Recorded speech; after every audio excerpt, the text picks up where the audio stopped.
আসসালামু আলাইকুম, welcome to my channel Farhana's kitchen.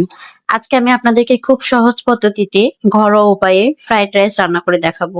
এজন্য আমি 2টা গাজর গ্রেট করে নিয়েছি, ক্যাপসিকাম নিয়েছি পেঁয়াজ কুচি। এটা আমি গরুর মাংস দিয়ে করবো, এই জন্য গরুর মাংস স্লাইস করে কেটে নিয়েছি। এখানে 1 কৌটা চাল নিয়েছি, পোলাওয়ের চাল। আপনারা একটা ভালো মানের চাল নিবেন। এখানে আমি বাড়িতে তৈরি করা যে চালটা হয় সেটা নিয়েছি। এখন একটা কড়াইয়ে আমি পানি ঢেলে দিলাম।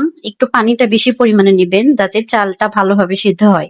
পানি এখানে কম পরিমাণ নেওয়া যাবে না, একটু বেশি পরিমাণ নিবেন পরিমাণের থেকে। এর মধ্যে পানিটা গরম হয়ে আসলে আমি তেল দিয়ে দিলাম, সয়াবিন তেল, যাতে ভাতগুলো একটার সঙ্গে আরেকটা লেগে না যায়। একটু বলক হয়ে আসলে আমি এর মধ্যে চালগুলো দিয়ে দিলাম। দিয়ে এটা আমি সিদ্ধ করে নিব। প্রায় 90% এটা আমি সিদ্ধ করে নিব। 90% সিদ্ধ হয়ে আসছে এটা। এটা আমি নামিয়ে নিব। নামিয়ে পানি ঝরাতে দিব একটা স্ট্রেইনারে। এখন কড়াইয়ের মধ্যে তেল ঢেলে দিলাম। 2টা ডিম স্ক্রাম্বল করে নিব। 2টা ডিম আমি এখানে স্ক্রাম্বল করে নিচ্ছি। ডিমটা স্ক্রাম্বল করা হয়ে গেছে, এটা আমি উঠিয়ে নিচ্ছি। এখন সেম তেলের মধ্যে আমি সবজিগুলো ভেজে নিব। এই জন্য সবজিগুলো দিয়ে দিলাম। এখানে পেঁয়াজ কুচি, ক্যাপসিকাম এবং গাজর দিয়েছি। দিয়ে মরিচগুলো ফালি করে কেটে নিয়েছি, নিয়ে এগুলো ভেজে নিচ্ছি। এগুলো সুন্দর করে ভাজা হয়ে গেলে এর মধ্যে সামান্য পরিমাণ গোলমরিচের গুঁড়া দিয়ে দিলাম। এখন এর মধ্যে দিয়ে দিব 2 চা চামচ টমেটো সস এবং 1 চা চামচ সয়া সস।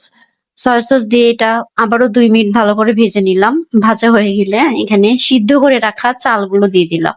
সিদ্ধ করে রাখা চালগুলো দিয়ে এটা ভালোভাবে উল্টে পাল্টে ভেজে নিব এবং পরিমাণ মতো লবণ দিয়ে দিব। এরপর স্ক্রাম্বল করে রাখা ডিম এবং মাংসের টুকরোগুলো দিব, দিয়ে ভালো করে ভেজে নিব। ভেজে নিয়ে নিলেই আমার ফ্রাইড রাইস রেডি হয়ে যাবে। দেখেন ফ্রাইড রাইস সুন্দরভাবে রেডি হয়েছে। এটা খেতে দারুণ টেস্টি, দারুণ মজার। বাচ্চাদের এটা দিলে 1 নিমেষে এটা শেষ হয়ে যাবে। এই যে আমি একটা প্লেটে এটা সার্ভ করে নিচ্ছি। এটা খেতে কিন্তু দারুণ মজার এবং 3-4 মিনিটের মধ্যে এটা রেডি হয়ে যাবে। খুব